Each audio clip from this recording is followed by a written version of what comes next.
And you know, Slim being arrogant, you know, Slim been told you he want his paper and he bought his paper, you feel me? So, and you gotta look at it from baby point of view. Like, man, this chaotic, you feel me? Like, man, let him go, you feel me? Let him go, you feel me? Yeah. Like, he could be a problem, you feel me? Like a headache, yeah.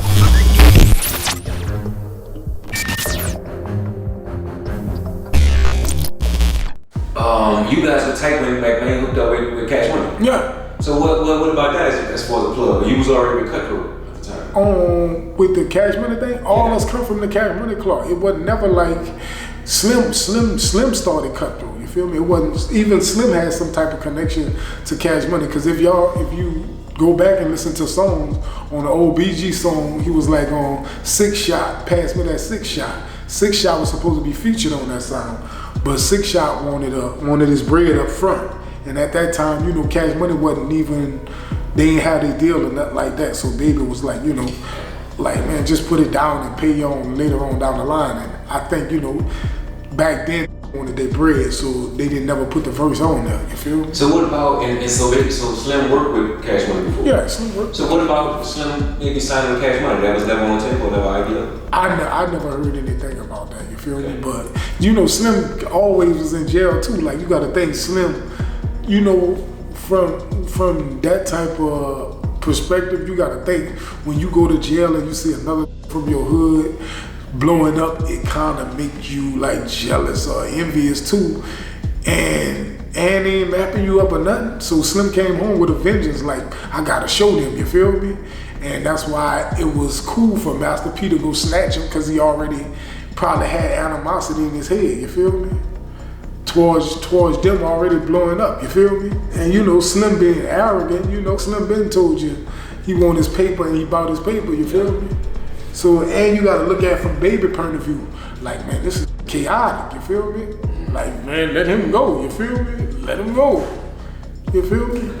Yeah. Like, he could be a problem, you feel me? Like a headache, yeah. Yeah, you gotta understand, like, Jizzle could have been a problem, but he raised Jizzle, you feel me? Jizzle out the 13th, and Jizzle, he watched Jizzle grow up, so of course he always gonna have that father figure to Jizzle, you feel me? Like with Slim ain't got nobody. Slim out here to get this bread, and he was getting loaded at that time. Slim didn't give a you feel me?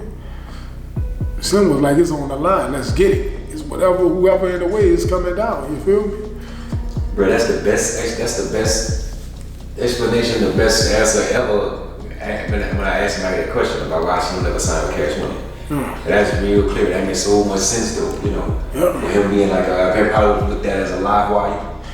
Slim even said it in his raps, man. You gotta think on. No one even stepping. Yeah, he was like, I'm thinking about Birdman's position, you know, for me to sign him, you know, it's probably too much of a problem like this. Yeah, and you gotta think how Slim talks. Slim was like, my people doing their thing, got y'all thinking it's sweet down here and it's pretty. For show, playboy. How can outstun us with these cars? Slim wasn't really like no bling bling type rapper. Like, he ain't like the flossing type shit, you feel me? Slim was like more of a gritty like type shit, you feel me? Got y'all thinking it's sweet and it's shitty. Oh, you talking about Cash Money? Like a shot Yeah, Cash Money, yeah. That was like basically like, you know, for outsiders, like y'all thinking it's all bling bling down here. But we really slinging iron too, and we jacking and all of that too, you feel me? Cause Slim come from the jacking background, you feel me? You ain't never heard Slim really be like on some stunt shit until he got Cutthroat, you feel me? I was about to ask you that too. I was trying to think in my mind, did he have a song, something similar to Bling Bling, something that stunt song, but I couldn't. No, you don't do stunt songs. You ain't never heard Slim talk about, you know, if Slim say something about a roller, it's probably like, oh, I snatched this from old boy. I'm flossing with this here roller now. You feel me? Slim ain't gonna never be like, I went down and put 50 on it. You feel me? Slim don't like that type of rap. You feel me? He always was just like, if you go back and listen to Slim's song, this is for the murderers, jackers, kidnappers. From then on up, you feel me? Slim was like, it's gaffling. Like, he felt like that drew too much attention, you feel me? And I'd say one of the other things came up that was pretty big, was the Soulja Slim baby mama story. With Magnolia Dana. Yeah, when I first heard it, I was, you know, Dana, Out Our Project, that's I think that's Tank Ain't you feel me? And Tank was giggity right hand man with doing shit, you feel me? Like, you know, getting shit done outside of places and shit like that, you feel me? Tank was a gangster too, you feel me? But if Slim mentioned Dana in a song, it could possibly be like, you know, I think they should just come to terms of trying to figure out if that's really his son or not before, you know, y'all go to bashing each other, you feel me? Ain't nothing wrong with having a level head in the whole situation. How does the hood look at it? Does the hood accept that being Slim's son? No, the hood don't, you know, the hood don't really accept it, because I talked to somebody out my hood about it, and it was like, what would make her come out with that after 20 years? Even though Dana my family, I respect Dana and I respect Peaches and all of them. But I would have wanted her to find out if that's his son or not. But what really threw everybody through a loop is right after she did the interview or whatever, she been posting stuff saying like for booking her for interviews and shit like that. So that was like kind of like rub people the wrong way. Yeah. Any run-ins with him? Who? Ziggy, Dana's son.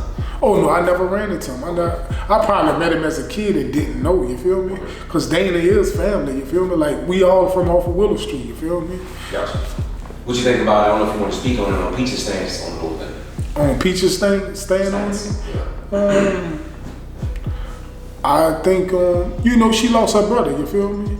So she always gonna be, you know, in defense mode with anything involving her brother and somebody waiting all these years to say something like that, you feel me? But as for Soulja Slim legacy, I think she might have to get a cooler head, you know, a cooler head prevail for to carry on with his legacy, because it's a lot of areas Slim not getting love in, which Slim is loved around the world, but for her and to carry on the Cutthroat legacy and stuff like that, she might have to just, you know, take a seat back and just try to gather on things for Slim to make sure, you know, they go far down. Because they just put some billboards up around the whole city. You feel me? Yeah. No, I mean, and even with Lil Soulja Slim, with him going farther in his career, you feel me? Yeah. Like sometimes you might just have to, you know, put your feelings aside to do stuff for your father and keep it going. Because they lost a relative. At the end of the day, they lost their daddy and their brother, you feel me? It really associates you with being a native of New Orleans if you're born at Charity Hospital. Yeah. Right? And we was talking one time and I said, you born at Charity? You said, no. No, I'm born in the Magnolia, Flint Goodrich.